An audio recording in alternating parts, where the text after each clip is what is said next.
Hi friends, welcome to Zeenath's world.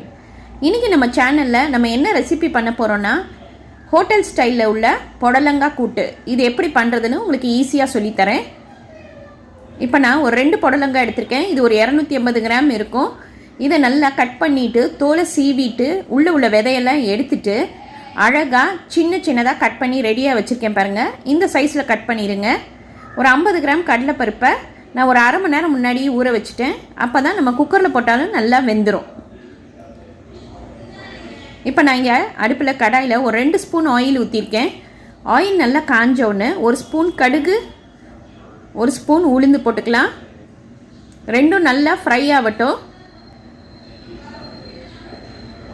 இப்போ அதில் பெரிய வெங்காயம் ஒன்று மெல்லிசாக கட் பண்ணி இதில் போட்டுருவோம்.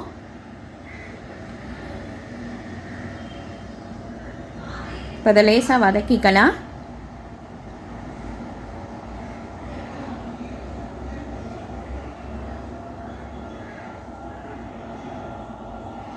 கருவேப்பிலை கொஞ்சம் வாசனைக்காக போட்டுக்கோங்க.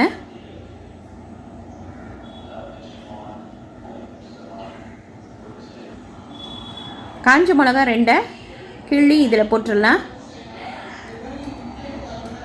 நம்ம மிளகாத்தூள் போட போகிறது கிடையாது. இந்த காஞ்ச மிளகா தான் காரம் கொடுக்கும்.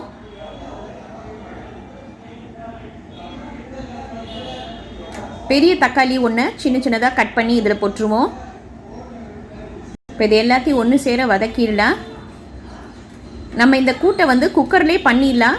உங்களுக்கு நல்ல வீடியோவில் க்ளோஸ்அப்பில் காமிக்கணுன்றதுக்காக தான் நான் ஃபஸ்ட்டு கடாயில் பண்ணுறேன். இதை அதுக்கப்புறமா நம்ம குக்கரில் ட்ரான்ஸ்ஃபர் பண்ணிக்கலாம். மஞ்சத்தூள் 1/2 ஸ்பூன்,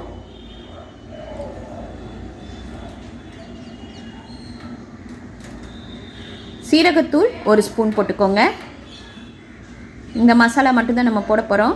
இப்போ இது எல்லாத்தையும் சேர்த்து நம்ம பச்சை வாசனை போவோம். இதை நல்லா வதக்கிடலாம்.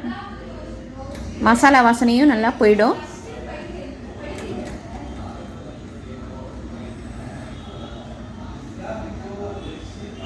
இப்போ இதை நல்லா வதங்கிடுச்சு. இப்போ நம்ம கட் பண்ணி வச்சுருக்கிற அந்த புடலங்காவையும் கடலைப்பருப்பு ஊற வச்சுருக்கோம்ல அந்த தண்ணியோடையே இதை நம்ம ஊற்றிடலாம்.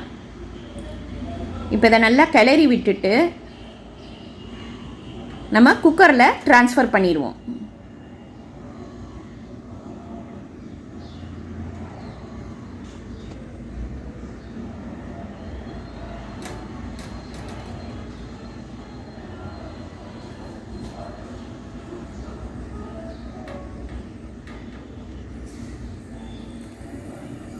இதில் பெருங்காயத்தூள் ஒரு 1/2 ஸ்பூன் போட்டுக்கோங்க.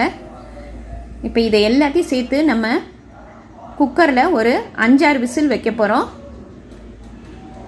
தண்ணி பத்தலைன்னா கொஞ்சம் ஊற்றிக்கோங்க. இப்போ விசில் வந்துருச்சு. இங்கே பாருங்கள், நல்லா வெந்துருச்சு பாருங்கள். பார்க்கவே எவ்வளோ நல்லா இருக்குது.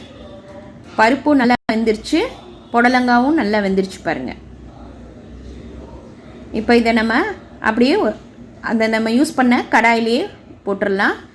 இப்போ அது கூடவே நம்ம துருவி வச்சுருக்கிற தேங்காய் ஒரு 3 ஸ்பூன் போட்டுக்கோங்க. அதையும் போட்டு இதை நம்ம நல்லா கிளறி விட்டுடலாம்.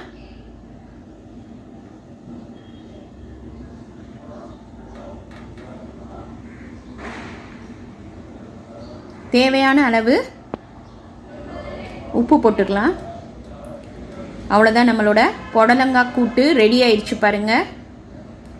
ரொம்ப டேஸ்ட்டாக இருக்கும். குக்கரில் நம்ம ஒரு 5 to 10 மினிட்ஸ்க்குள்ளே பண்ணிடலாம்.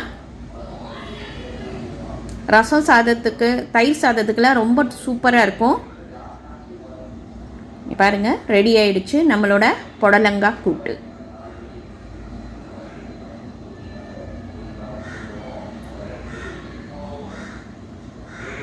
தேங்காய் போட்டால் தான் இந்த கூட்டு ரொம்ப டேஸ்ட்டாக இருக்கும்.